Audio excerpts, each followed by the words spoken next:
Do you ever feel like life is just happening to you? Like you're stuck in patterns, relationships, and habits that drain you, and yet you keep showing up for them anyway? This week on Health Bite, we are unpacking the nutrient of agency and why the most radical thing you can do for your health, your sanity, and your success is to reclaim your power to choose. From doom scrolling to obligations you never wanted to accept anyway, we are talking about all the quiet ways we give up our power and how to take it back.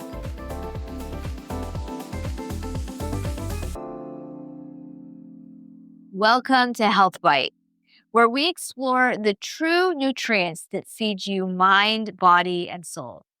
I'm Dr. Adrienne Youdim, your host, physician, author, and guide for high-achieving professionals ready to stop chasing success from a place of depletion and to start living with vitality, purpose, and intention. After 20 years in medical practice and nearly 50 years as a mere mortal myself, I've learned something powerful, that hunger isn't just physical.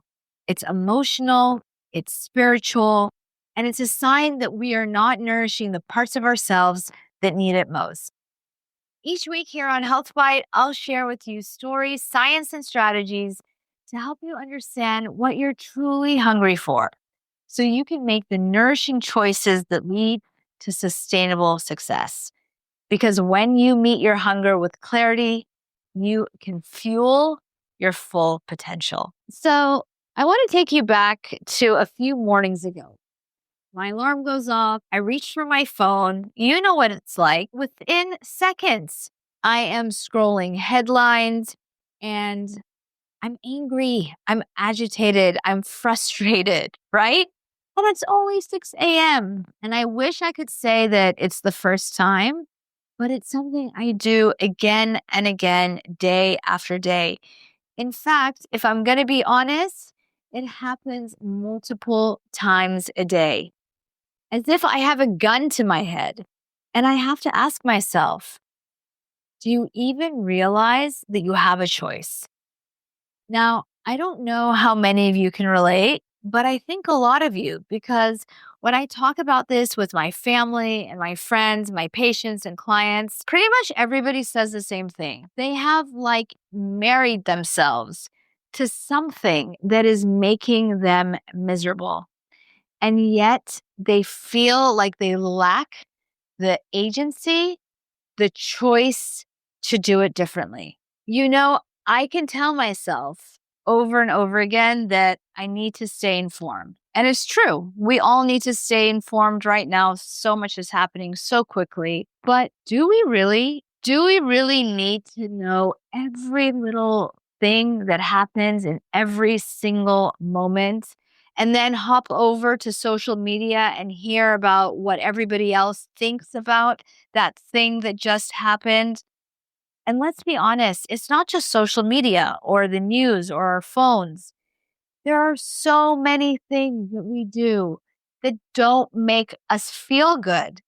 And yet we act like we have no choice in the matter. This could be anything, people we choose to spend time with.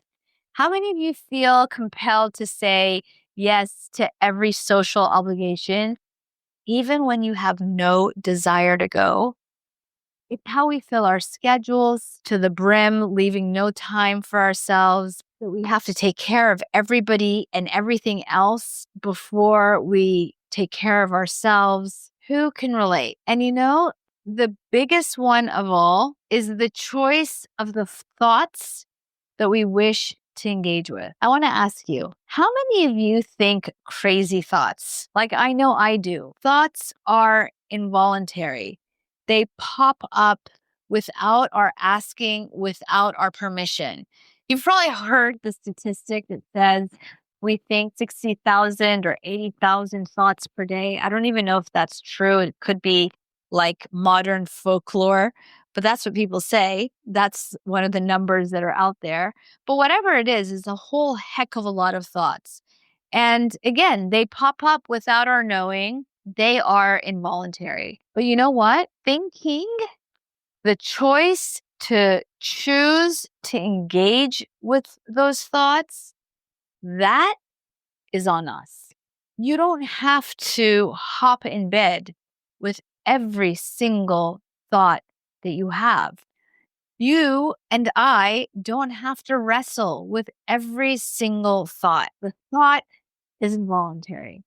The thinking is a choice. Whenever I talk about this, I think about this time, the last time actually that I was teaching at Rancho. I was in a meditation with one of the instructors, and he kind of said it like this. He said, every time you think of a thought, you can say to yourself, ah, there's a thought. Let go. So simple, right? So simple, so powerful. But let's be honest, not all of us can be so zen about it. But we can start with taking back our agency by recognizing that we really do have a choice in everything we do. We have a choice in how we engage with those thoughts and the decision on how much time we want to spend with it, how much we want to ruminate in it. And so I personally have started this practice that when a thought comes to mind, if I have the awareness in that moment, I ask myself, is this aligned with how I want to feel? Or even just, how do I feel right now? Sometimes I'm so dialed in that even before I get there, I notice it in my body. I notice that my jaw clenches, or I get a tightness in my chest, or I get like butterflies or topsy-turvy in my stomach. I recognize in that moment, before even having to ask myself, that this thought doesn't feel good, that this thought doesn't serve me. And then I have a choice. I can engage with what doesn't feel good, or I cannot. So I want you to think about this. I want you to think about this concept of taking back our agency, this concept, this recognition that we have choice in everything we do, because it is so very simple, and yet it is so very powerful. We have a choice to say yes, or a choice to say no, a choice to keep scrolling, or a choice to step outside, a choice to ruminate, or a choice to release and let go, a choice to please others, or a choice to honor yourself. So this week, I invite you to choose you. Choose sanity. Choose the thought, the relationships, the routine that serve you. Because this whole thing about agency, it's not just a concept, but it is a practice. It is a nutrient, one that fuels your physical, emotional, relational, and professional health and well-being. So thank you for joining me this week on Health Light. If this episode nourished you, share it with a friend or leave a review and help others find the science and soul of true well-being. If you want more support, I encourage you to head over to my website, dradrienneyoudim.com, to explore keynotes, programs, and my signature Resilient Minds course. We are enrolling for September right now as we speak. And remember, your hunger is not a flaw, it is an invitation. Because when you meet your needs with intention, you unlock your true potential.